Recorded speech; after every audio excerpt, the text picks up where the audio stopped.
Mga katrops, welcome back ulit sa aking channel, Sports PH.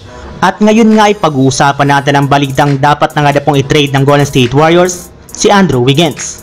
Pag-uusapan na rin nga natin dito sa ating panibagong video, ang balitang sang-ayon nga po ang mga NBA analyst sa reklamo ni LeBron James at ang naibalitang pagtanggal ng Los Angeles Lakers kay Cam Reddish.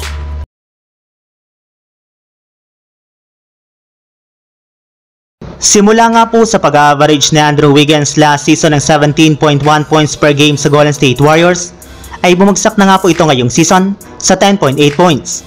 Yes, napakalaki nga po ng ibinagsak ng performance nito sa mga nagdaang laro ng Warriors, kaya dahil nga po dyan ay may ilan na nga po mga analyst na nagsabi na si Wiggins na nga po ang dapat i-trade ng kanilang team sa lalong madaling panahon. Yes, maaari rin naman nga po nila itong gamitin upang makakuha sila ng mas magaling na superstar, katulad na lamang ni DeMar DeRozan na binabalakan na rin naman nga pong i-trade ng Chicago Bulls ngayong season. Kaya di na nga po kayo dapat pang magtaka kung gagawa ang Warriors at Bulls ng trade talk sa pagitan na Andrew Wiggins at DeMar DeRozan.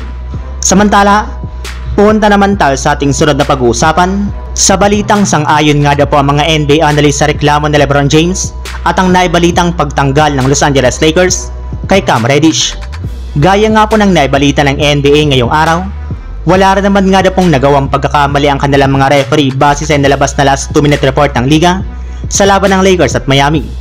Pero ayon rin naman nga po sa naging pahayag ni LeBron James, hindi rin naman nga po mga tawag sa last 2 minutes ng kanilang laro ang nirereklamo ngayon ng Lakers, bagkus nangyari nga po ang mga maling tawag ng mga referee sa first quarter, second quarter, third quarter, at ang first 10 minutes ng fourth quarter na nagkaroon rin naman ng napakalaking impact sa resulta ng kanilang laban.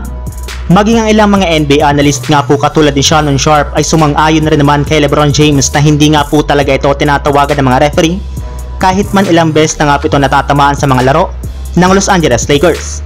Kaya dahil nga po dyan ay kailangan na nga pong paboran ng mga NBA referee ang Lakers, especially sa LeBron James sa mga susunod nilang laro, dahil mas lalo lamang nga pong magiging obvious sa mga palpak nilang gawain sa loob ng court. Yes, tama nga po ang inyong narinig mga katrops. Posible nga po na paboran ulit ng mga referee ang Lakers gaya sa nagdaang season dahil sa ginagawang reklamo ngayon ni LeBron James.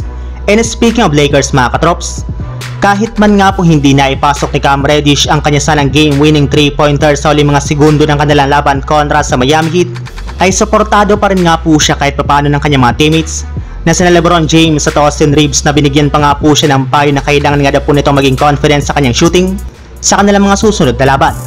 Subalit bagamat man nga po ayos lamang sa Lakers ang ginawa ni Cam Reddish, ay hindi rin naman nga po ito nagustuhan ng napakarami nilang mga fans.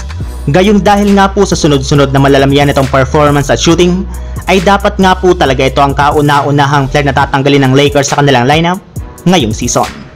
So yun lang mga katrops, ang handog kong story ngayong araw.